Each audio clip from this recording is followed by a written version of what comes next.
आदरणीय व्यासपीठ, वंदनीय गुरुजन वर्ग, सन्माननीय शाळा समिती सदस्य आणि उपस्थित सर्व ग्रामस्थ तसेच माझ्या सर्व लाडक्या विद्यार्थी मित्र मैत्रिणींनो, तसं पाहता आपण आपली ही लाडकी शाळा कुमार विद्यामध्ये कानडीमध्ये वरच्यावर येतच असतो. पण यावेळी आपण इथे जमा झालोय त्याचं काहीतरी एक वेगळेपण आहे. काय वेगळेपण आहे? आजचं वातावरण काहीतरी खास आहे. इतर वेळेपेक्षा आताचं वातावरण काहीतरी वेगळं आहे. इतर वेळी आपण इथे येतो त्यावेळी आपण या वर्गामध्ये या शाळेमध्ये आपल्या जुन्या आठवणी शोधत असतो. पण यावेळी चित्र वेगळं आहे. आता यावेळी आपण आलो त्यावेळी आपले प्रत्यक्ष आपले जुने मित्र मैत्रिणी आपल्या जुन्या आठवणी आपल्या समोर उभ्या राहिलेत. आपले जुने गुरुजन वर्ग आपल्या समोर उभे आहेत. आपल्या आठवणी प्रत्यक्ष आपल्या समोर जण उभा राहिल्या आहेत का आता आपल्याला भास होतो. आणि या सर्वांच्या येण्यामुळे या ज्ञान मंदिराच्या अंगण खऱ्या अर्थाने गजबजून गेलेले आहे. आणि आपली नेहमी शांत वाटणारी शाळा आपली पुन्हा एकदा तरुण झालेली आहे का आता आपल्याला भास होतोय. आजचा हा दिवस खऱ्या अर्थाने सार्थक झाला याचे महत्वाचे कारण म्हणजे आपले माजी शिक्षक गुरुजन वर्ग इथे उपस्थित आहेत. त्यांच्या येण्यामुळे खरं या दिवसाला सार्थक प्राप्त झालेला आहे. त्यांनी आम्हाला ज्ञान दिलं, कौशल्य गुण विकसित केले. त्यासोबत आपल्या या जीवनाच्या वादळामध्ये कसं फेस करायचं, त्याला कसं उभं राहायचं हे महत्वाचे संस्कार दिले. आणि त्यांचे हे जे ऋण आहेत त्यातून आपण कधीच मुक्त होऊ शकत नाही. त्यांचे हे ऋण आपण कधीच फेडू शकत नाही. त्यांनी दिलेली शिस्त आणि मायेमुळे आपण इथपर्यंत पोहोचू शकलो आहोत. सध्याचे शिक्षक सुद्धा तितक्याच तळमळीने तितकीच मेहनत घेऊन आपल्या या गावची पुढील पिढी घडवत आहेत. त्यांचे सुद्धा कौतुक करावे तितके कमीच आहे. यामुळे याचे खूप आम्हाला समाधान वाटते. आजच्या या शिक्षकांच्या परिश्रमामुळे आजच्या आपल्या शाळेचे विद्यार्थी वेगवेगळ्या क्षेत्रामध्ये बाहेर जाऊन चांगल्या प्रत्येक क्षेत्रामध्ये चांगले नाव कमावत आहेत. त्याचा सुद्धा आम्हाला अभिमान वाढत आहे. गावचा नाव लौकिक वाढवत आहे त्याचा सुद्धा अभिमान आम्हाला वाटत आहे. आपल्या आमची बॅच 2000 सालची पहिली बॅच पहिलीमध्ये त्यावेळी आम्हाला गावडे सर वर्ग शिक्षक होते. त्यावेळी आमचे मुख्याध्यापक होते आदरणीय मगदूम गुरुजी. अगदी प्रेमळ स्वभाव असलेले आमचे मगदूम गुरुजींची आठवण एकदम गहिवरून येतं. मगदूम गुरुजींचा स्वभाव इतका मृदू होता की त्यांचा एकदम विद्यार्थी प्रिय शिक्षक असे म्हणजे मुख्याध्यापक होते पण सर्वात विद्यार्थी प्रिय असे म्हणजे त्यांच्याकडे असं म्हणजे भीती या नावाची गोष्ट नव्हती. म्हणजे सगळ्या शिक्षकांच्या विषयी आदरणीय म्हणजे त्यांच्या आदरयुक्त भीती होती. पण मगदूम गुरुजींच्या बाबतीत आदरयुक्त भीती म्हणजे हा विषय तिथे नव्हता. ऍक्च्युली असा विषय होता. आणि मुख्याध्यापक म्हणून त्यांनी प्रत्येक वेळी खूप चांगले त्यावेळी शाळा एकच वर्ग इथे होता 7वीचा.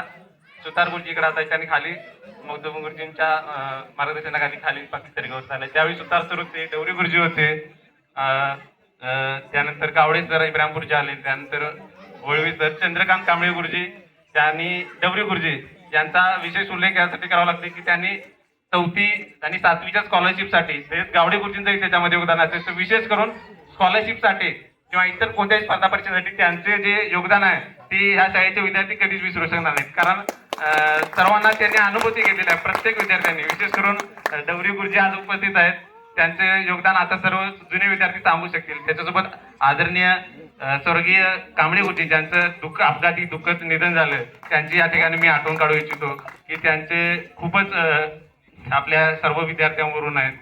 त्यानंतर आपले आदरणीय गावडे सर गवशेचे गावडे सर आपण आमच्या नंतर आले पण त्यांचे जी आमचा एक बॉन्ड तयार झाला की त्यांचे म्हणजे ते त्यांचं कौशल्य होतं की जुन्या विद्यार्थ्यांना सुद्धा त्यांनी शाळेमध्ये आपल्या शैक्षणिक योगदानामध्ये सामावून घेतलं. गावडे सर त्यांच्यासोबत सावंत सर यांचे सुद्धा विद्यार्थी आमची त्यांचे जरी प्रत्यक्ष विद्यार्थी नसलो शाळेमध्ये तरी त्यांच्याशी आमचं एक वेगळं बॉन्डिंग होतं. तरुण मंडळाशी त्यांनी इतकं जुळून घेतलं की प्रत्येक तरुण मंडळाचा कार्यकर्ता हा त्यांच्याशी एक वेगळं नातं होतं.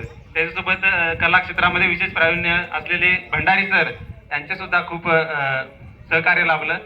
आणि खरंच त्यांचे सर्व शिक्षकांची प्रत्येक वेळी आठवण निघत असते. त्यासोबत आता इथं उपस्थित असलेले मान्य श्रीपती पाटील सर यांचे सुद्धा जुने विद्यार्थी आठवण काढतात. त्यांच्यासोबत RS पाटील सर याच महिन्यात निवृत्त होत आहेत. ते सुद्धा काही कारणामुळे येऊ शकले नाहीत. जुन्या काळामध्ये 1981 ते 86 दरम्यान भांडवले गुरुजी होते.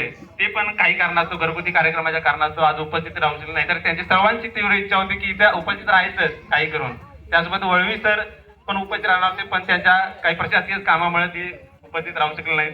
आदरणीय केंद्र प्रमुख भागवणकर सर आपल्या इथं आलेले आहेत, त्यांचे सुद्धा आम्ही स्वागत करतो सर्व माजी विद्यार्थ्यांच्या वतीने. आणि त्याचसोबत आता आपल्या शाळेसाठी आज सर्व माजी विद्यार्थी एकत्र आले आहेत. त्यासोबत या शाळेच्या परफॉर्मन्समध्ये काही व्यक्तींनी महत्वाचं योगदान दिलं आहे. त्यापैकी एक म्हणजे आपले आदरणीय बळवंत काका देसाई यांचे नाव अग्रक्रमाने घ्यावे लागेल, कारण त्यांनी जे शाळेसाठी भरीव आणि निस्वार्थ काम केले आहे हे वाखाणण्याजोगे आहे.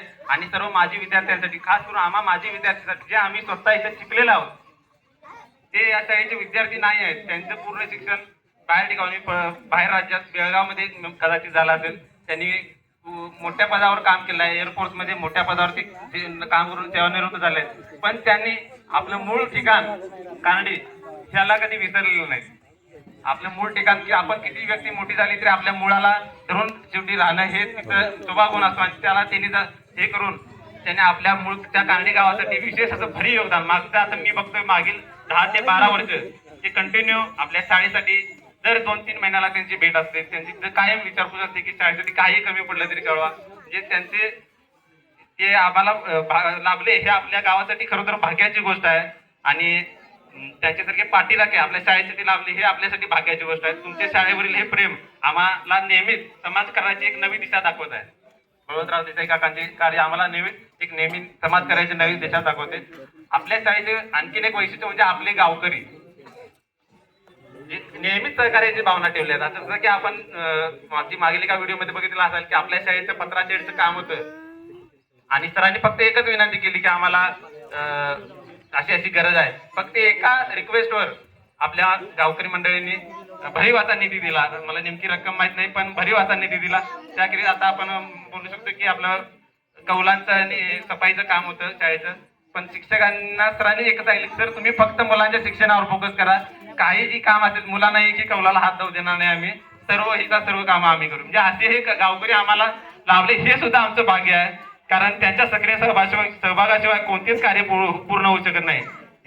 त्यांच्यासोबत आपल्या शाळेच्या शाळा व्यवस्थापन कमिटीने जे महत्वाचं कार्यकारी नियोजन घेतलं, आज हा जो कार्यक्रम होत आहे ज्यासाठी जरी निधी जरी आम्ही बाहेरील माजी विद्यार्थ्यांनी गोळा केला असला, पण हा कार्यक्रम खरोखर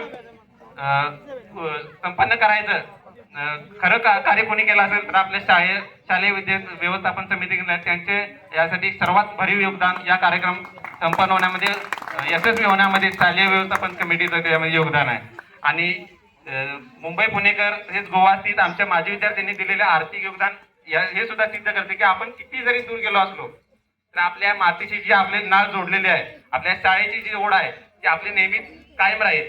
आणि आपण जे योगदान देत आहोत प्रत्येक वर्षी आपल्याला याच्यामध्ये सातत्य ठेवायचं आहे. काही एक वर्ष केलं म्हणजे संपलं असं काय नाही. त्याच्यामध्ये आपण सातत्य देऊन आपल्या शाळा आणखीन काही विकास ज्या गरजा आहेत, डिजिटल असो किंवा इतर रंगरंगोटी असो किंवा खेळाचे साहित्य असो, विविध विषय आहेत. त्यामध्ये जशी गरज असेल त्याप्रमाणे आपण गरजेला प्राधान्य देऊन त्याप्रमाणे आपण निधी द्यायचा प्रयत्न करू. आणि आपण सर्वात महत्वाची गोष्ट म्हणजे आपण बाहेर जगतो आहोत, गावाबाहेर जगतो आहोत, म्हणजे अनुभव घेत आहोत. त्या बाहेरच्या जगताना आपण जे काय अनुभव घेतलो त्या अनुभवाचा फायदा मूळ आपल्या शाळेला झाला पाहिजे. आमची मूळ गोष्ट काय असेल, आमचे अनुभव जे आहेत ते या विद्यार्थ्यांना आपण दिले पाहिजे, जेणेकरून ज्याचा आधार घेऊन ते आपल्या आयुष्यामध्ये पुढील निर्णय घेऊ शकतील.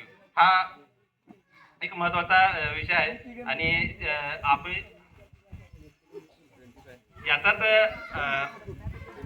माझ्या विद्यार्थ्यांना आव्हान आहे की इथून पुढे सुद्धा आपण असेच एकत्र राहूया, सर्वांनी शाळेच्या विकासासाठी काहीतरी ठोस करूया. आणि आपले योगदान हे फक्त आर्थिक नको तर आपण ज्ञान वृद्धीसाठी प्रयत्न करूया, विद्यार्थ्यांसाठी वेळ देऊया, आपला अनुभवाचा त्यांच्या जास्तीत जास्त कसा फायदा होईल त्याचा हे करूया. आपल्या या कानडी गावच्या या ज्ञान मंदिराचा वारसा अधिक समृद्ध करणे ही आपली जबाबदारी आहे.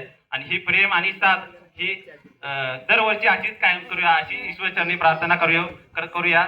आणि मला या ठिकाणी माझे विचार व्यक्त करण्याची संधी दिली त्याबद्दल मी सर्वांचे आभार व्यक्त करतो आणि थांबतो. जय हिंद, जय महाराष्ट्र. गावाकडे सिंहावलोकन करणार